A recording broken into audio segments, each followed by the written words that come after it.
Mi nombre es Daniel Arturo Parapaino y bueno, clínica.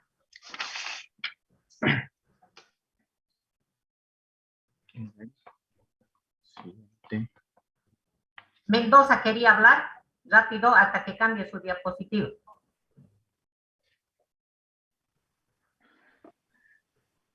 Sí, doctora, es que yo también tengo clase a las 11. Ya, se puede retirar, anótenla, pero vamos a ver si ese absceso se repite o no, si es recidivante o no. Está bien, baje su manito. Vamos, Daniel, siguiente diapositiva. Un ratito, bien rápido para Paino. Ya. Que no quiere cambiar la diapositiva. A ver, Lino. Lino, ¿podés compartir vos? La tiene Gabriel, esa diapositiva, creo. Si puede compartir, todos pueden compartir ahorita. Ya, Gabriel, por favor, ¿podés compartirlo? Hay que salir, entonces, creo, ¿no ves? Déjate compartir. Sí. Eso. Vamos, José. Sí, doctora, enseguida comparto. Todas las cámaras, por favor, que están apagadas, Lino, Daniel y José, las que están apagadas tienen falta. Porque si no, todos nosotros también estaremos sin cámara. Saquen de rato en rato captura de pantalla y posteriormente todas las cámaras apagadas. Dime, Castro, volando. Buen día, doctora. Yo estoy en dos dispositivos. Es que mi computadora no sirve el micrófono y estoy conectado al celular. Eso, avise. El uno, ¿quién es? Dele uno, ¿quién es, Lino? Gabriel. Gabriel. El 2. Daniel, soy. Bien, perfecto. Lino 3, ya. Vamos a lo más rápido, por favor. Por diapositiva tiene 5 segundos. Ya está bien, doctora. Siguiente. A ver, diapositiva. Gabriel. Está compartiendo tu celular, ¿no? Ya. Laboratorio de Bioquímica Clínica. Para empezar, debemos tener un concepto acerca de lo que es la bioquímica, sabiendo muy bien que es la ciencia que estudia los agentes químicos presentes en el cuerpo humano. También sus interacciones que posibilita la vida y cuando todo esto se encuentra en equilibrio, la vida es saludable. Por consiguiente, cuando también van a existir algunas variaciones de las constituciones de la velocidad de la reacción, determinará la fisiología que sea algo anormal. No van a estar en... A ver, Lino, ¿qué significa variaciones en la velocidad de las reacciones? Quiero un ejemplo. Es cuando las reacciones, ¿no? Por ejemplo, un cambio de pH disminuye la velocidad de reacción de algunas moléculas, en otras puede aumentar, ¿no? Y cuando eso no está en equilibrio, empieza a funcionar mal el metabolismo. Claro. Anótese esa pregunta que he hecho, por favor. Cambios en la velocidad. ¿Qué cosa puede determinar cambio? ¿Qué es velocidad? Actividad de las enzimas. ¿Qué cosa afecta a las enzimas? Temperatura, presión, concentración de sustancias. Por ello que cuando un paciente llega a mi consultorio o llega a cualquier centro médico, lo primero que se le hace es signos vitales. Temperatura, presión, porcentaje de saturación. ¿Por qué? Porque eso está modificando la actividad de las enzimas y de eso la velocidad de las reacciones. Y de esto la fisiología. La persona va a estar más acelerada, va a estar dormida, va a estar con dolor, todo por esto. Siguiente diapositiva. Siguiente diapositiva. Ya. A la clasificación de la bioquímica van a tener la vamos a clasificar en muchos como ser bioquímica vegetal, química, pero aquí lo que nos va a interesar a nosotros es la bioquímica humana, de la cual se va a subdividir en 3, experimental, dinámica y clínica, en la que nos vamos a enfocar en la bioquímica humana clínica. Entonces, desde el punto de vista, esto nos va a ayudar a determinar un diagnóstico de una patología que sufre el individuo, pero debemos de partir desde su definición, la cual nos ayudará en el proceso. Ya habíamos dicho, los agentes químicos nos posibilitan la vida. Siempre y cuando diapositiva. Cuando le hago la seña así, ya es basta y vamos. Siguiente, eso, vamos. Está bien. Bioquímica clínica. Esta especialidad tiene como misión de analizar las muestras humanas fluidas y no fluidas para determinar su composición cualitativamente y cuantitativa. Se refiere a determinar los parámetros bioquímicos, como ser la urea, Gabriel, ejemplos de muestras no fluidas. Gabriel, 5.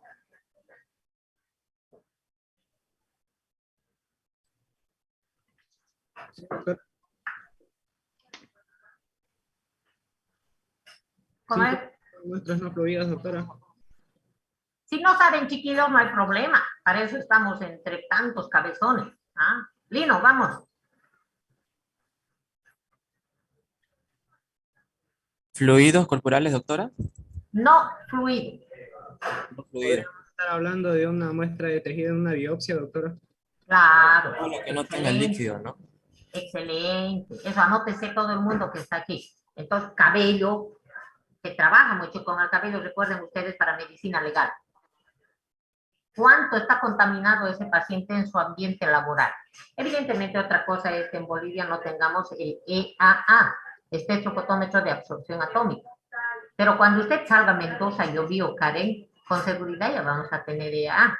Esto cuando tengo un paciente con la sintomatología de una intoxicación con plomo va a pedir aquello. Entonces, no fluidas, hígado, riñón, biopsia. Y si es post-morte, va a ser un trozo. ¿Queda entendido, jóvenes, o alguien quiere que le explique nuevamente? No, porfa. Bien, ¿qué son las muestras no fluidas? Son las que no fluyen, los que tienen mucha viscosidad. Esto podríamos, en palabras sencillas, indicar que son los sólidos. ¿Qué son los sólidos? Los diferentes órganos. Y entre ellos no hay que olvidar al cabello. Las uñas son muestras. Que en su momento, claro que no tenemos costumbre, porque no tenemos los aparatos, pero seguramente cuando ustedes sean especialistas ya van a pedir. A ver, Laboratorio Catedral hace esto del mineralograma, sodio, potasio, hasta cobre en cabello. Tengo ahí mis observaciones, pero está bien, hay que empezar. Ahora bien, ¿para buscar qué? Todos estos compuestos que están anotados. Todos estos son metabolitos. Todos esos son metabolitos. Castro Terán Luis, ¿qué es un metabolito? Es el resultado del metabolismo. Ja, ja, ja. Metabolito o analito es aquella estructura química o compuesto químico, orgánico en este caso, que resultó del metabolismo. Acostúmbrense a memorizar así, por favor, porque de lo contrario, después Wikipedia, ¿no? No era necesario pasar esta clase. Chubirú, ¿sabe qué es la urea?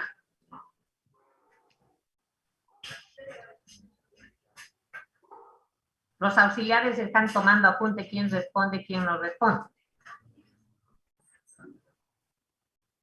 Chubirú, ya hemos pasado esa clase de teoría. Es un producto endógeno.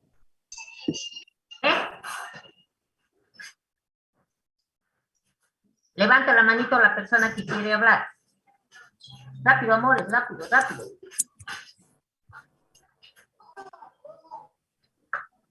Ya tienen ese apunte. La clase pasada yo he hablado de eso.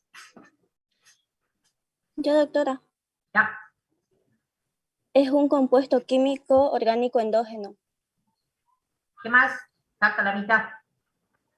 Que eso lo creamos nosotros, por el mismo organismo, y debe ser desechado porque eso viene como que es una sobra que es de la orina y que tiene que ser desechada.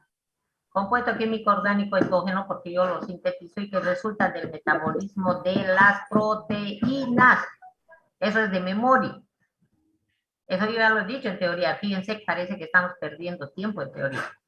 ¿Qué es la creatinina? Otro compuesto químico orgánico endógeno que resulta del metabolismo. Claro, lo correcto sería decir catabolismo, pero por el momento pónganle metabolismo. De la creatina.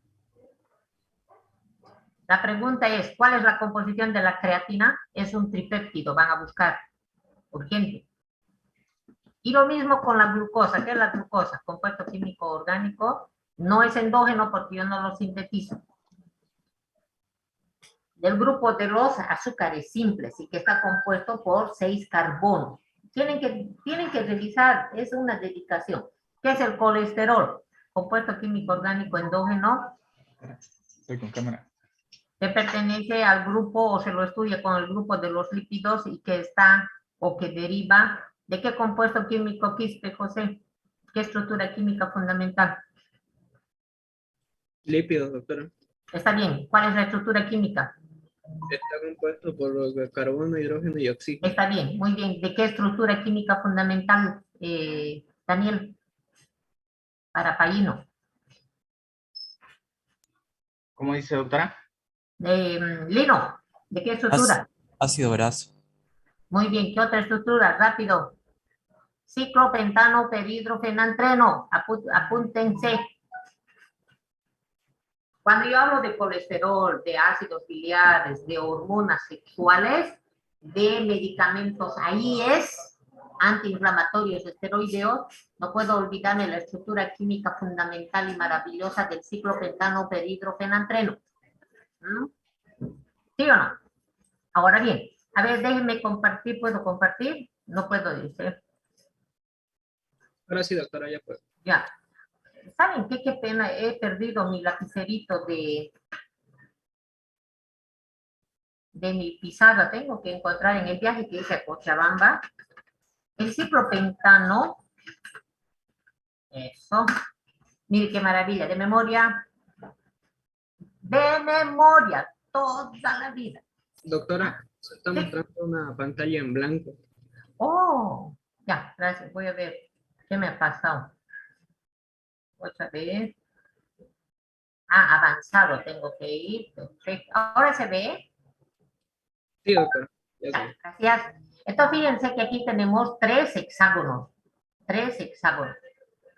2 están lado a lado, fíjense. Así hay que practicar. Tiene que saber. Esto es pregunta.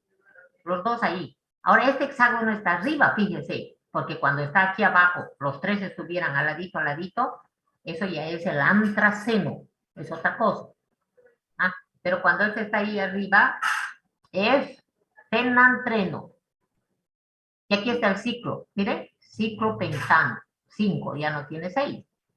Y perhidro se llama, porque aquí no sé si ven, miren, no sé si ven aquí. En el 1, 2, 3, ¿sí? Ahí tiene OH, oxidrilo. Hidroxilo. Esta es la estructura química fundamental. Léanlo más. Miren, aquí está ciclopentano, perhidrofenatreno.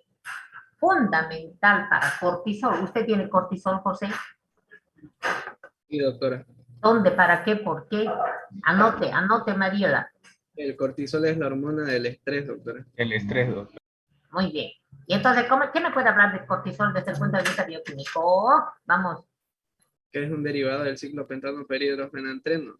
Perfecto. El cortisol es un compuesto químico orgánico endógeno del grupo de las hormonas lipídicas y que estructuralmente tiene su base en el ciclopentano perhidrofenantreno. Y las funciones fundamentales de esta hormona es de que a la persona la tenga en alerta, es decir, en estrés. Cuanto más estrés, más cortisol. En la mañana todos. Yo ahorita tengo una cantidad de cortisol, ¿no es cierto? Para estar acelerada. Entonces, en la noche por el ciclo circadiano, entonces también el cortisol, más o menos de la alegría, pero también viene a trabajar como antiinflamatorio. Es maravilloso el cortisol, por eso que no debemos de olvidar. Evidentemente, el cortisol también hace que aumente la glucemia. ¿Qué es la glucemia, Daniel? Es azúcar en sangre, doctora. Es la concentración de glucosa en sangre. No, sí, no hay que tratar, como estamos entre profesionales, ese es el concepto. Cuando yo esté hablando con mi empleada, le voy a decir azúcar en sangre. O a mi paciente que es chofer del micro, no estoy hablando mal de nadie, pero debemos saber utilizar el léxico de acuerdo al contexto donde estemos. ¿No es cierto? Entonces, de memoria, eso por favor, debo de compartir. Comparta, José, lo anterior.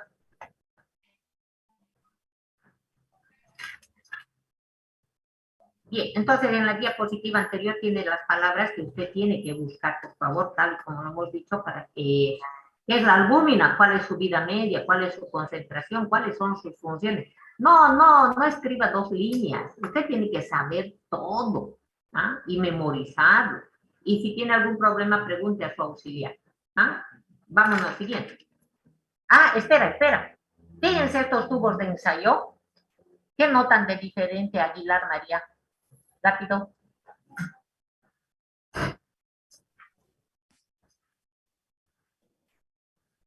Jessica Costa, ¿qué ves de raro?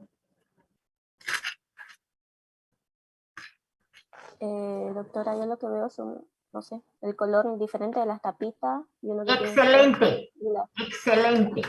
Eso hay que memorizar. Miren, uno tiene tapa roja, otro tiene lila, otro tiene celeste. Ya vamos a ir aprendiendo. No es porque se les pintó mal. ¿Ah? Uno tiene anticoagulante, el otro es para coagulograma, bla, bla, bla. Siguiente diapositiva.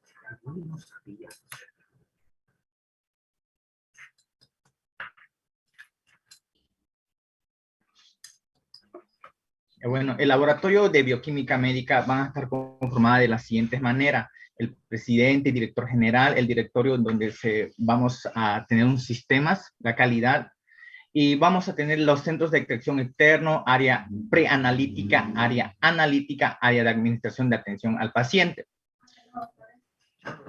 Lo más importante aquí es la gestión de calidad, no se me vayan a olvidar. Toda la vida que hagan a partir de hoy tiene que estar sometido a control de calidad, si no, no sirve. Yo tengo que atender bien a mi paciente porque me están controlando. A la salida a mi paciente le dicen cómo le ha tratado.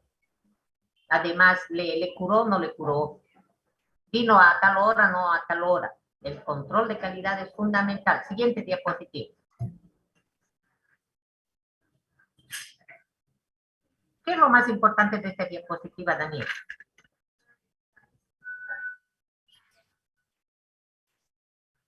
Bueno, aquí las rutinas de urgencia, lo más importante en el área analítica, la clasificación de las muestras, cómo lo vamos a clasificar, cualitativos sedimentos, rutinas especiales, las hematometrías.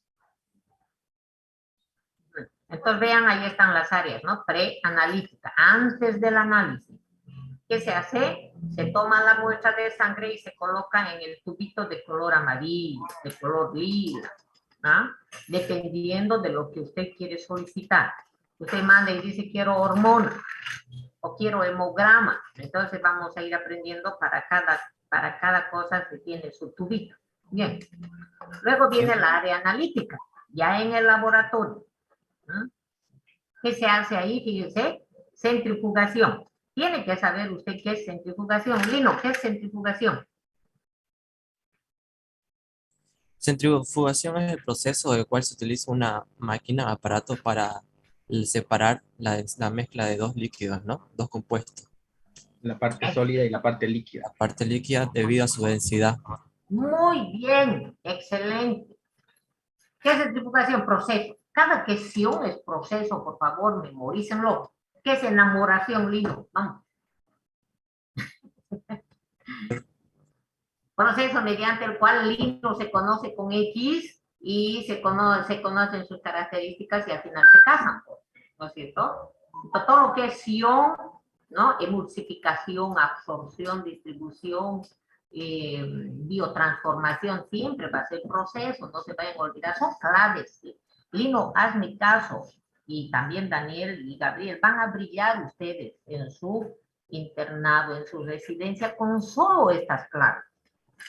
Todos los jóvenes que pasaron por mis aulas toda la vida, cuando ya hacen su residencia, como es el caso de Denis ahora en México, me llama creo cada semana y me dice, ¿sabe qué, doctora? Qué maravillosa aquella clase. El otro día le han preguntado, ¿qué es una enzima? Porque él habló de las enzimas. Imagínense en residencia, 2 o 3 días, hasta yo no me acuerdo. Entonces él dijo, compuesto químico orgánico, endógeno, de naturaleza proteica, ay, chichiu, y su jefe le dijo, ¿dónde leyó eso, doctor? Y le dijo lo que tenía que decirle, que mi doctora Hidalgo me hacía repetir hasta el cansancio y en ese momento yo no le entendía la importancia de lo que le estoy diciendo, ¿no? Hágame caso, Lino, y ya va a ver, me va a llamar, si Dios me da vida, de aquí a 5 años me llamará y me dirá, doctor, estoy brillando en No sé, pues en Nueva York, en Brasil, en Japón. Igual Daniel, hágame caso, ya va a ver. Ya, doctora. Danielito debe estar ahorita así, ¿no? ¿No? Así de, ya, no importa. Entonces, fíjense cómo la centrifugación es el proceso mediante el cual se van a separar compuestos de una mezcla en función a la fuerza centrífuga y en función a la diferencia de densidades de cada uno de los componentes de esa mezcla. Lo más importante en toda loción es saber el porqué, el fundamento. ¿Qué es filtración? Proceso mediante el cual se van a separar los componentes de una mezcla. Igualingo hasta ahí. ¿Sí o no? Es igualita. Entonces, proceso mediante el cual se van a separar los componentes de una mezcla a través del uso de un lienzo, a través del uso de un tamiz que tiene poros de diferente tamaño en función a la diferencia de diámetros de las partículas de los componentes de la mezcla. Eso es lo que hay que aprender. Y así sucesivamente. Así sucesivamente. Entonces, cuando llega una muestra, se centrifuga y se alicuota. ¿Qué es eso, José? Perdón, doctora. No lo escuché bien el término. Alicuota, creo. Ajá, alicuotación. No, doctora, no lo he escuchado bien. Daniel.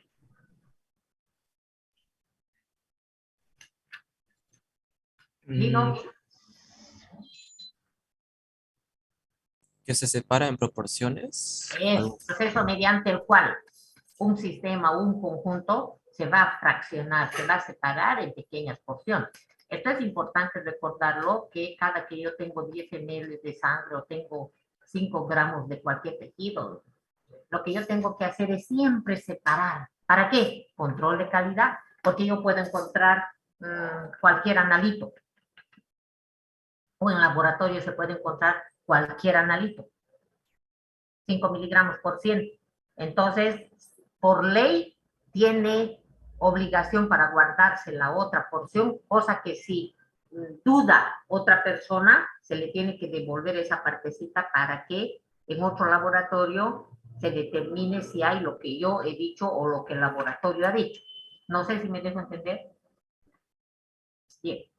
Entonces, yo tengo aquí la parte analítica. Miren, todos estos son los conjuntos de compuestos químicos que se van a determinar. Cosa analítica, se le entrega el informe y a los archivos. Vamos a la siguiente. De cada palabra tienen que saber, jóvenes. Vamos, Daniel, voy a descansar. Bueno, la estructura del laboratorio está conformada de las siguientes maneras: de resección, donde se van a hacer las tomas de muestras, lavado de material, preparación de ensayos reactivos, almacén refrigerado, el trabajo, en donde se van a subclasificar en urgencia, serología, autoanalizadores, banco de sangre, hormona, coagulación, orina, hematimetría, inmunología, microbiología. También conformado va a estar por secretaría y reunión. Y bueno, tenemos aquí varias imágenes. En la imagen 1 están extrayendo la sangre. Y eso sería la estructura de un laboratorio. Tenemos aquí cómo están haciendo las muestras. Son aparatos que forman del laboratorio.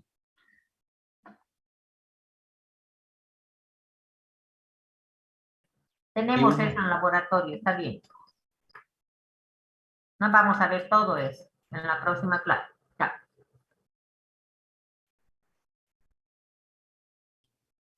Doctora, con respecto a la presentación de los cuestionarios y los resúmenes de la parte práctica, ya nosotros nos encargamos de explicar a cada subgrupo de cómo hacer o... No, todos, esta tarea van a preparar estos días para la clase de la próxima semana y ustedes tienen que revisar. El lunes ya vamos a clases, ¿verdad? ¿O todavía? No, una semana más es. Desde mayo va a ser, doctora. Desde mayo, sí. Entonces tienen tiempo una semana más, ¿no? Eso van a preparar en su archivador y también después lo harán en forma más resumida ya en su guía. Siguiente diapositiva.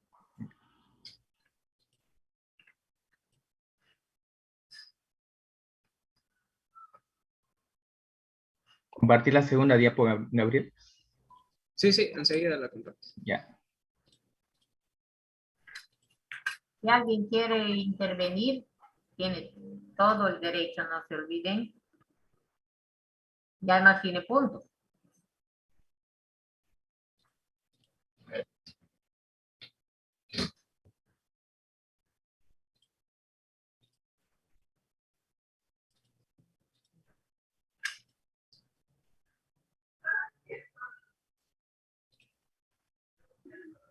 Ya, la bioseguridad en el laboratorio de bioquímica o las normas de bioseguridad. Ya, siguientes diapositivas.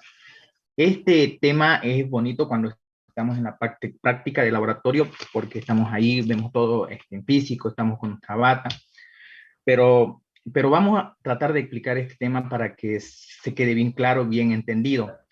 Entonces, el laboratorio de bioquímica es un lugar donde se manipulan muestras biológicas potencialmente peligrosas debido a los agentes patógenos que estas pueden contener.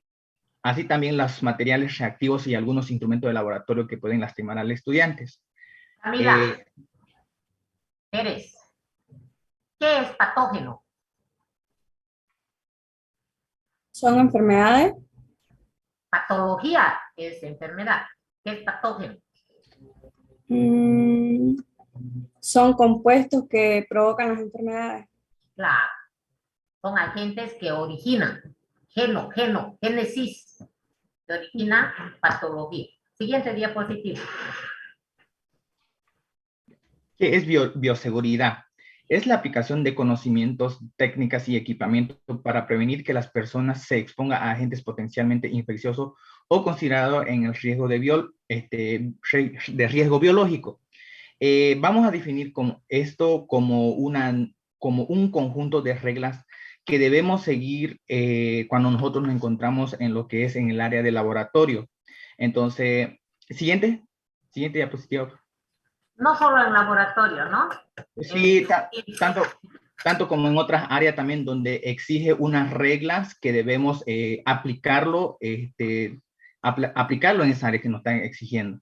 Entonces, los elementos básicos de bioseguridad tenemos aquí en la práctica de trabajo nuestro manual, el equipo de bioseguridad o barreras primarias, nuestras batas, diseño de construcciones e instalaciones. Siguiente. Espera, ve, eso que se ve ahí abajo en el extremo derecho inferior, esa es una cabina de extracción de gases. O también también hay otros más sofisticados, el de la derecha ese, ¿no? Que se llama flujo laminar. Revisen, por favor, qué es cabinas de flujo laminar. Ya su nombre lo dice, ¿no? Flujo. Entonces los gases fluyen, circulan. Y entonces ahí ese vidrio, esa barrera, para que no esté en contacto con el operador. Siguiente. Las prácticas de trabajo. Las prácticas normalizadas de trabajo apuntan a tener por escrito procedimientos estandarizados de trabajo y ser actualizado periódicamente. La guía práctica de laboratorio se considera un instrumento de bioseguridad, ya que las pautas de cómo deben comportarse y qué equipos deben usar dentro del laboratorio.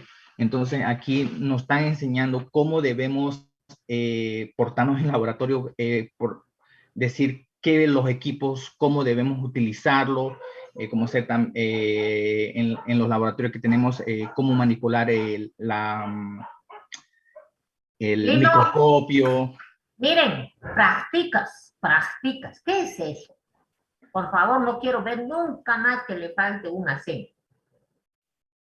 No sé qué ha pasado con usted. No puede ser eso, por favor. Y en el examen le falta un acento, no es correcto. Vamos, siguiente diapositiva.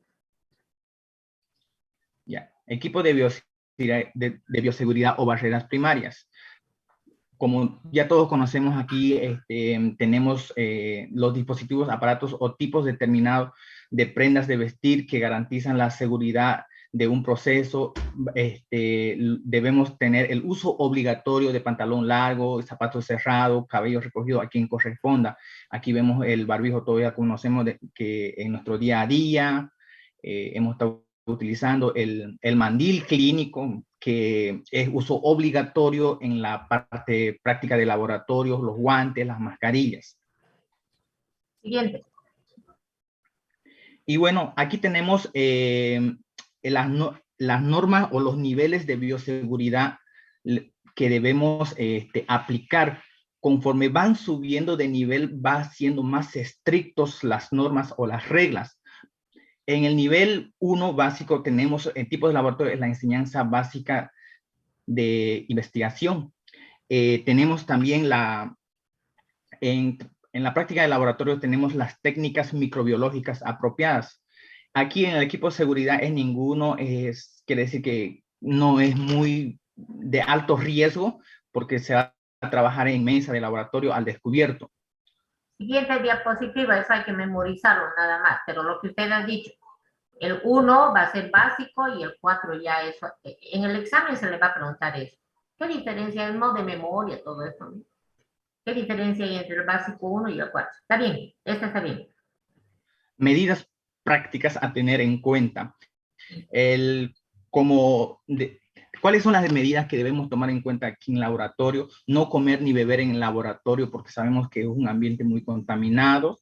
No el uso de celulares, entrar con el mandil puesto, que ya se lo habíamos dicho, uso de guantes, manipulación de objetos calientes con el uso de pinzas, evitar pincharse o cortarse con agujas o lancetas que contengan fluidos humanos, que puede ser muy peligroso. Flavia Pozo. 5 ejemplos de fluidos humanos. 1.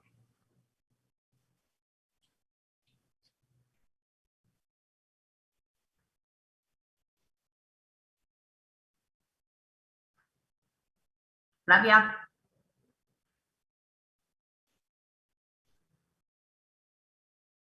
¿Quién quiere? Yo, doctora. Ya. Puede ser la saliva, puede ser el jugo gástrico, puede ser igual el líquido vaginal, puede ser igual todos los fluidos que tienen pH, que tienen una escala de pH. Puede ser igual ¿Cuál? No sé. Saliva. Puede ser jugo gástrico, la sangre, sí. Doctora, la orina también. Claro. El sudor, doctora. Ya, entonces levante la mano y diga de seguido los 5, rapidito. En el examen le pregunto 10.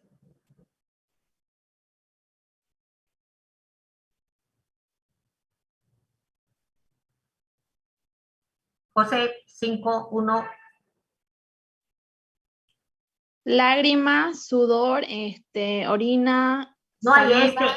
el este no es fluido, o es fluido. ¿Por qué le ¿Cuál dijo, puedo doctora? leer? Es que me ha dicho sangre, orina, Yo no conozco ningún fluido que se llame o hay algún No. Entonces acostúmbrese a tener bastante rapidez en la emisión de sus palabras. ¿Por qué le ponen a todo o cualquier otra muletilla? ¿Ah? Sangre, orina, lágrima, líquido sinovial, líquido pleural, heces fecales líquidas, secreciones vaginales, líquido de fluidos, líquido de abscesos, perdón.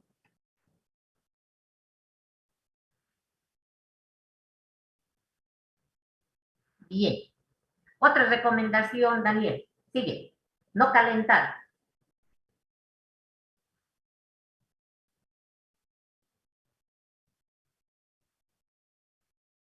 Tu micrófono, Daniel, está apagado. Oh, allá.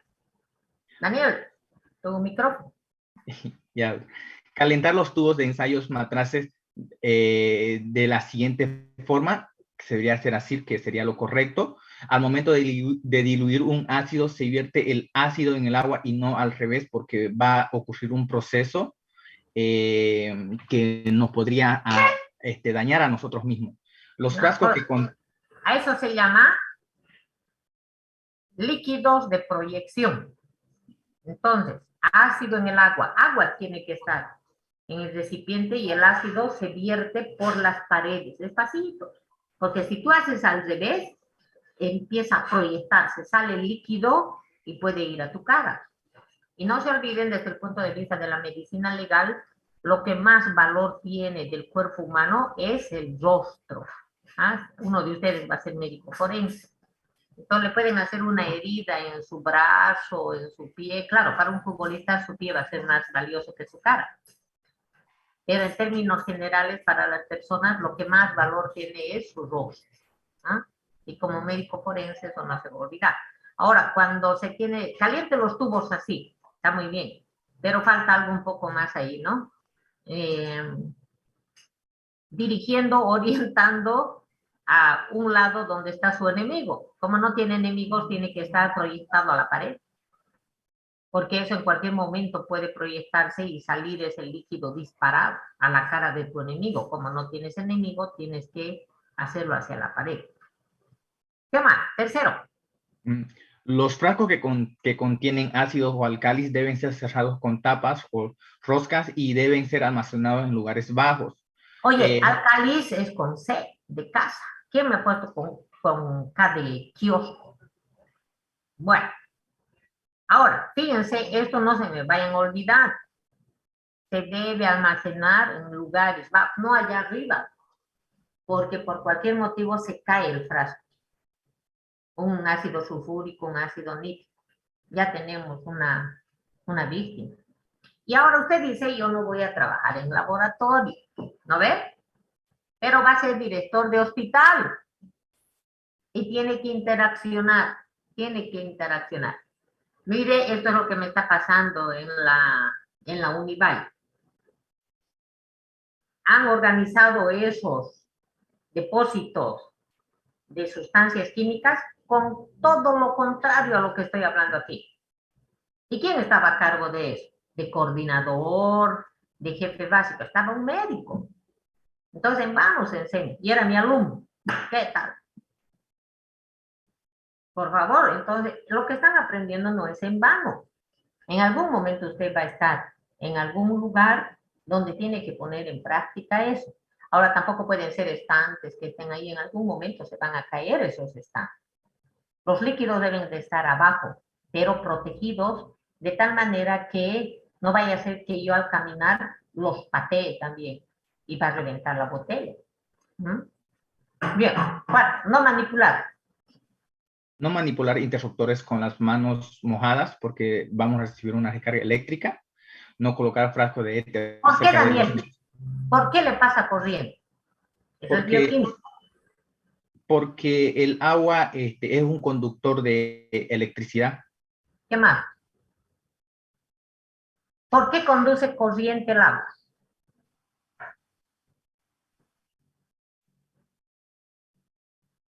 ¿Y por qué le pasa corriente a mi paciente? Lino.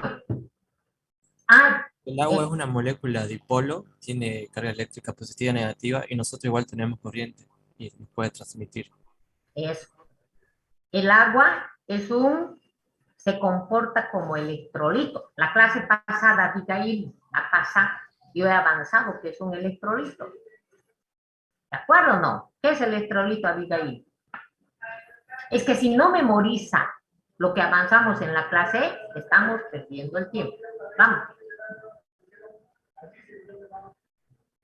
No se escucha, Abigail.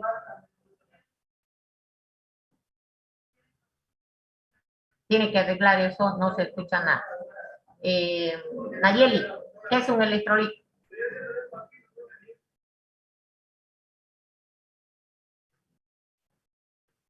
Si no estudian guaguas, no está bien. Ordóñez está levantando la mano, doctora. ¿Quién? Bueno, doctora, sería todo aquel agente químico que en el agua se disocia o se ioniza, adquiere una carga o pierde una carga, ¿no? Electrolito es todo aquel agente químico que en el seno del agua se fragmenta en dos porciones o más. Y entonces cada una de ellas va a tener una carga positiva o negativa, lo que nos decía Lino. Entonces el agua, lo mismo, chiquillos, ya vamos a avanzar agua, pero yo ya había dado el concepto de electrolito y les había indicado que ese conocimiento que estábamos adquiriendo no era para decir electrolito, toda aquella gente que en el centro, no, es que tenemos que ver la aplicación, Luis, ¿no? Entonces, para eso nos sirve lo que estamos viendo ahí. Es fácil decir, no con tus manos mojadas porque te va a pasar corriente. ¿Por qué? A ustedes lo que les tiene que asaltar la duda es ¿por qué? Ah, es que en mi cuerpo humano yo tengo agua. Y el agua se va a comportar como un agente bipolar, positivo o negativo. Pero además, en el agua están los pescados. ¿Cuáles son los pescados, Luis? Las cargas positivas de lo que contiene el agua, ¿no? Los electrolitos. El sodio, el potasio, el cloruro, el calcio, el magnesio, el zinc, sulfatos, fosfatos. Todos esos son electrolitos. Ahora bien, por eso es que nos pasa corriente. ¿Mm? Por eso tenemos electrolitos. No se olviden que nosotros somos músculo. Entonces, nosotros somos agua, pero dentro del agua tenemos los electrolitos para que transmitan la corriente. Nosotros somos carne y energía. Eso no hay que olvidar. Acuérdense de la anatomía del corazón. Tenemos el músculo, pero lo más que está bien.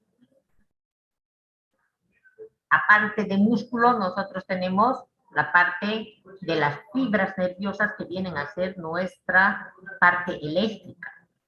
El nodo sinusal, el nodo auriculoventricular y el haz de His o Purkinje. ¿Se acuerda? Esos son nuestros cables. ¿Mm?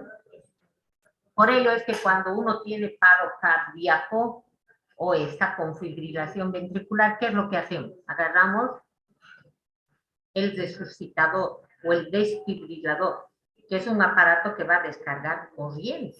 Entonces le da al pecho, aléjense todo el mundo.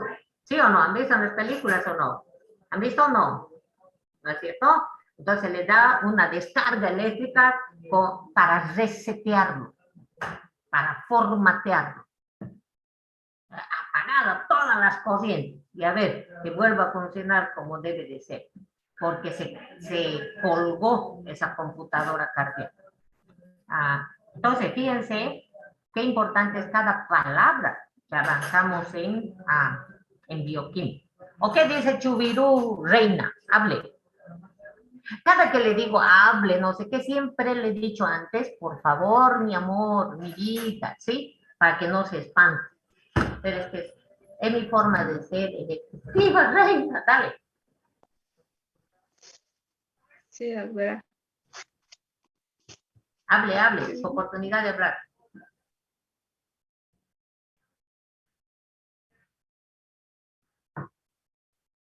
Bueno, vamos, Daniel, querido, no colocar frascos de éter. Siguiente diapositiva. Oye, quiero que sepan cómo se escribe el éter. Quiero que sepan si se utilizó el éter, por ejemplo, durante mucho tiempo como anestesiante. Recuerde que no es anas, es ane. Hay un vicio ahí que se pone, ay, no me va a poner anestesia. Por favor, es con E, no es con A. Anestesia. Tienen que repetir varias veces en el frente al espejo. Entonces, vean, por favor, cómo es la estructura química del éter. Averigüen cómo se lo utilizó como anestesiante para operar y por qué ya no se lo usa. Pero a mí me interesa su parte de química, bioquímica, porque eso es lo que yo tengo que explotar en esta materia. Siguiente diapositiva. Siguiente. Bueno, y aquí tenemos lo que es el cuestionario para la parte práctica que, como había dicho usted, doctora, no la tienen que entregar los estudiantes, pero vamos a trabajarlo un poco más para la guía. ¿Cómo se va a acabar? No, van a entregar, digamos, no esta semana.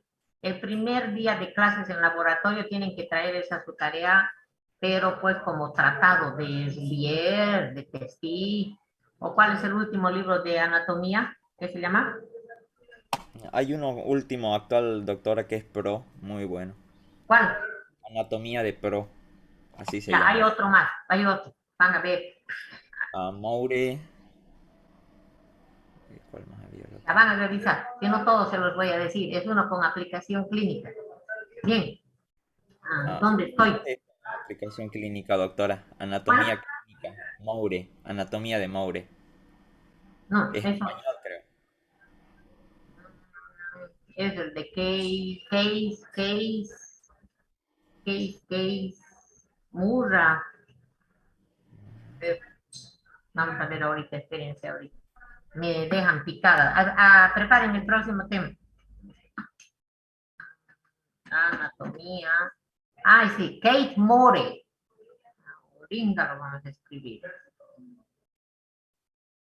Kate More. Sí, ese le digo, doctora. Ya. Listo. Ese, por ejemplo. Muy bueno. Bueno, ya, es que yo estoy en bioquímica, si no me voy a quedar a hablar de médicos. Muy bien, aquí no le falta ni un acento. Excelente, Gabriel. Siguiente diapositiva. Está bien. Comencemos. Muy buenos días, jóvenes y señoritas. De igual manera, buenos días, doctora. Vamos a comenzar con el tercer tema de la práctica de laboratorio, que corresponde a primeros auxilios médicos en posibles accidentes en el laboratorio de bioquímica médica. Tenemos que entender que, retornando a la presencialidad en las partes prácticas, nosotros como estudiantes y también el docente está sujeto a sufrir diferentes tipos de accidentes, que en su mayoría de los casos va a estar producido porque, en la mayoría de los casos, es porque el estudiante no ha revisado la parte teórica de la práctica, porque como se había mencionado en el tema de bioseguridad, se considera que el manual de prácticas es una herramienta de bioseguridad, porque ahí dice cómo se deben utilizar los instrumentos, cómo se manejan los reactivos. Entonces, es importante que todos, siempre antes de asistir a una práctica, dominen la parte teórica. ¿Ya? Entonces, comencemos con la introducción. Como les decía, cuando se trabaja y se pasa clases en un laboratorio de bioquímica médica, el ser humano, es decir, nosotros, los que estamos presentes en la práctica, por ejemplo, estamos expuestos siempre a diferentes tipos de agentes nocivos. Clasificación de estos agentes nocivos de acuerdo a su naturaleza, José. Perdón, doctora. Entonces, la clasificación de los agentes nocivos a los que vamos a estar expuestos son los siguientes.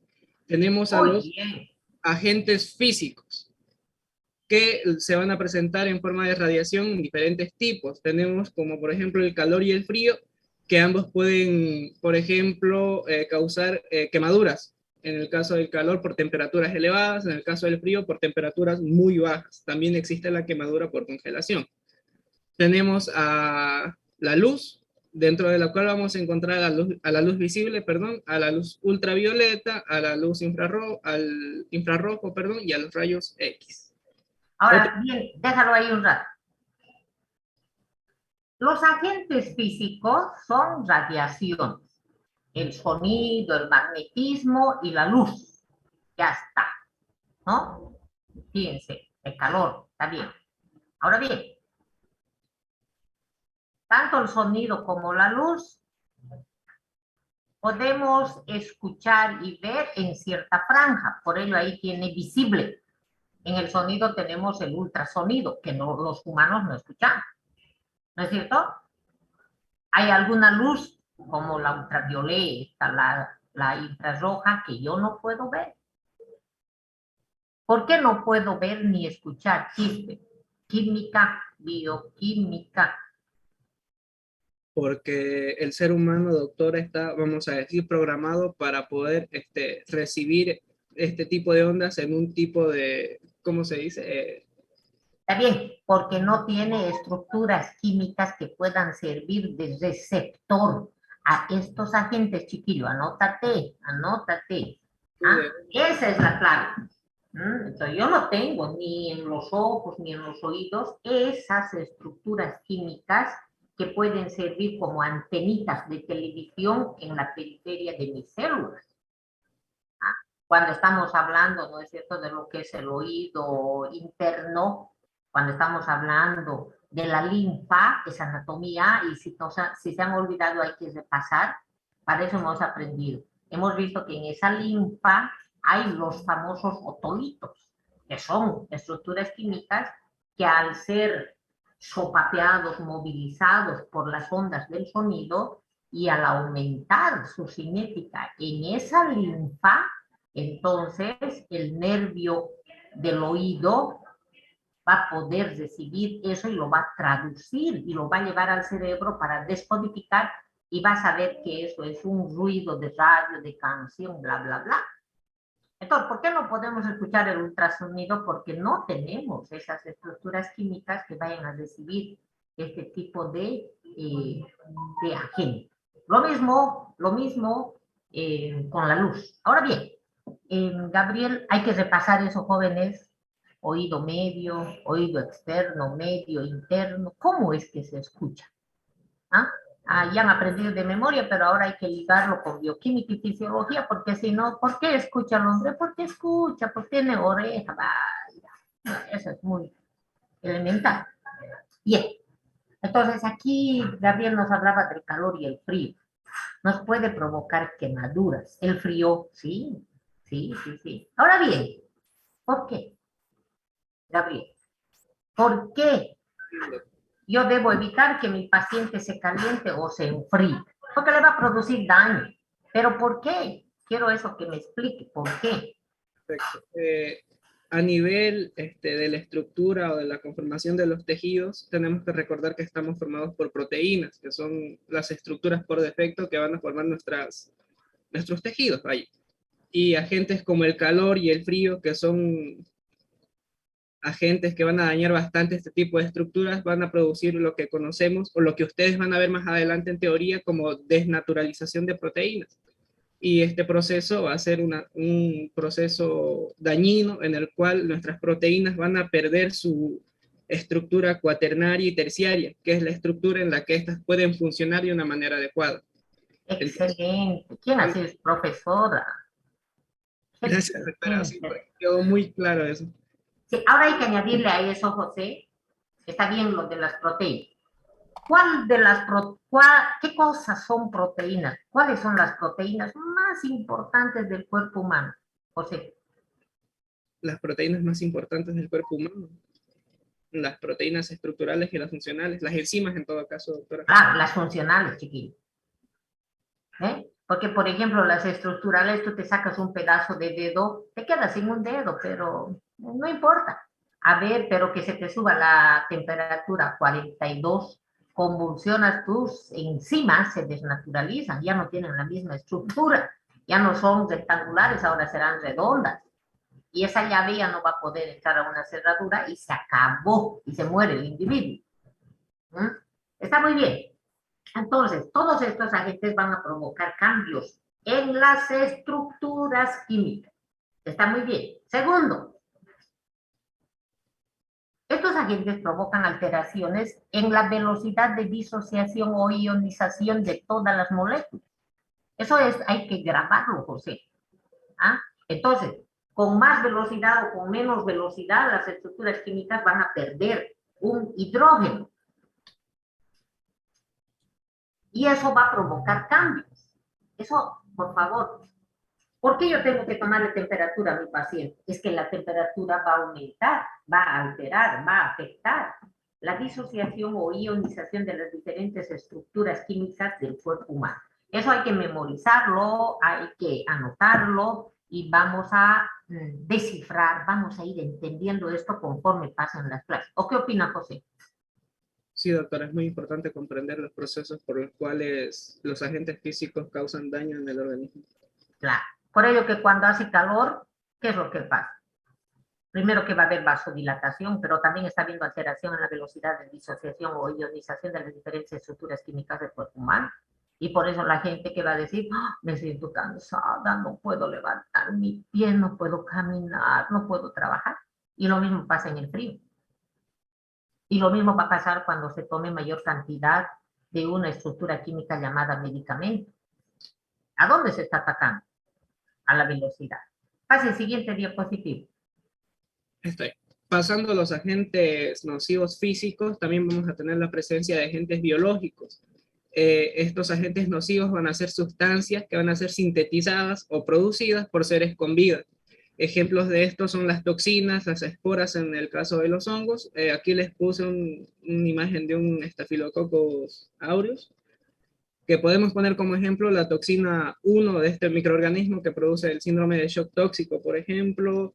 En bacteriología van a profundizar un poco más en este microorganismo, ¿ya? El estafilococo, ¿qué cosa es? A ver, hable del estafilococo volante. Ya. Dentro de la clasificación de la tinción de Gram, los estafilococos son cocos, como su nombre mismo lo dice, tienen forma de coquitos. Bacterias, ¿no? Exactamente, son cocos Gram positivos. Perfecto. Estos son productores de tipos de... Perfecto. ¿Por qué son Gram positivos? Bioquímica. A mí me interesa bioquímica porque estoy enseñando bioquímica. Son Gram positivos porque en la tinción de Gram reaccionan con el colorante que es el... Lila, el violeta. El violeta, sí, doctora. ¿Y por qué reaccionan?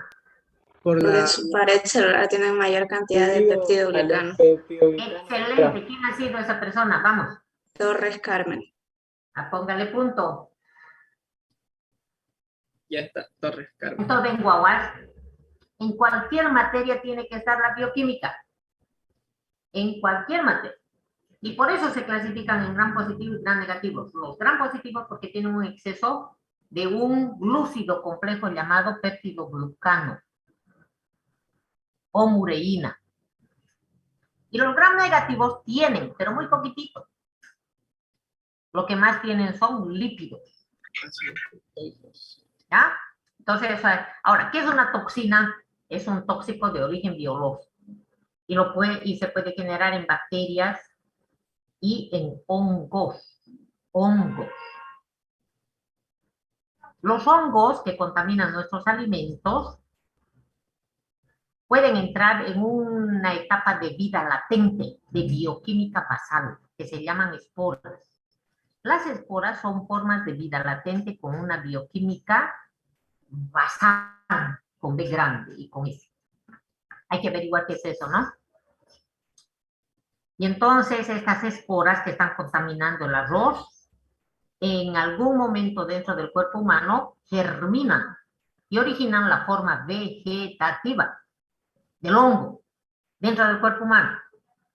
Y la forma vegetativa se caracteriza por tener una bioquímica exponencial, ya no basal, sino gran bioquímica. Y empiezan a sintetizar cualquier cantidad de estructuras químicas y entre ellas las toxinas. En el caso de los hongos se llaman micotoxinas. Y en estas micotoxinas podemos encontrar muchísimas, ¿no? Las aflatoxinas, los tricotesenos,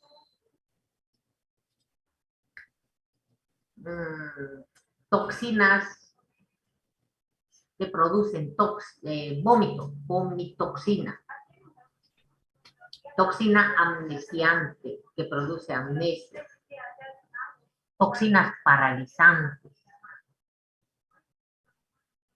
Hay muchas categorías de toxinas. Sería bueno que se dediquen a leer micotoxinas, ¿no? Las aflatoxinas que están originadas en el Aspergillus flavus y que puede ser del tipo A porque me produce el color amarillo, los del tipo B, tengo las M de la leche. Pero ¿saben por qué tenemos que saber eso? Porque producen cáncer. Son los agentes hepatocancerígenos más potentes. Por ello estamos viendo que en la superficie de mi laboratorio, de mi consultorio, de mi quirófano, pueden haber toxinas. Fatal. No se debe de comer arrocillo. Tienen que aplicar en su casa. Ahora, su mamá le va a decir, no, todos los años yo como, es que el cáncer no se ve hoy. Bien, van a averiguar como un curso de doctorado bioquímica del cáncer. ¿Sí? Van a preparar todo. ¿Qué es el cáncer desde el punto de vista de la bioquímica? ¿Qué cambia en el cáncer? Siguiente diapositiva. Y como lo último que vamos a ver en la clasificación de agentes nocivos van a ser los agentes químicos, dentro de los cuales vamos a tener la presencia de gases, como por ejemplo el benceno, el cloroformo y el ácido clorhídrico, que también emana un gas que es muy irritable o sea, cuando uno lo huele, realmente doloroso, ¿no? Tenemos también dentro de los químicos a distintos... Espérate, cuando yo huelo el ácido clorhídrico, que es un líquido, el cloroformo es un líquido, el benceno es un líquido, pero volatilizable. ¿Y por qué es peligroso?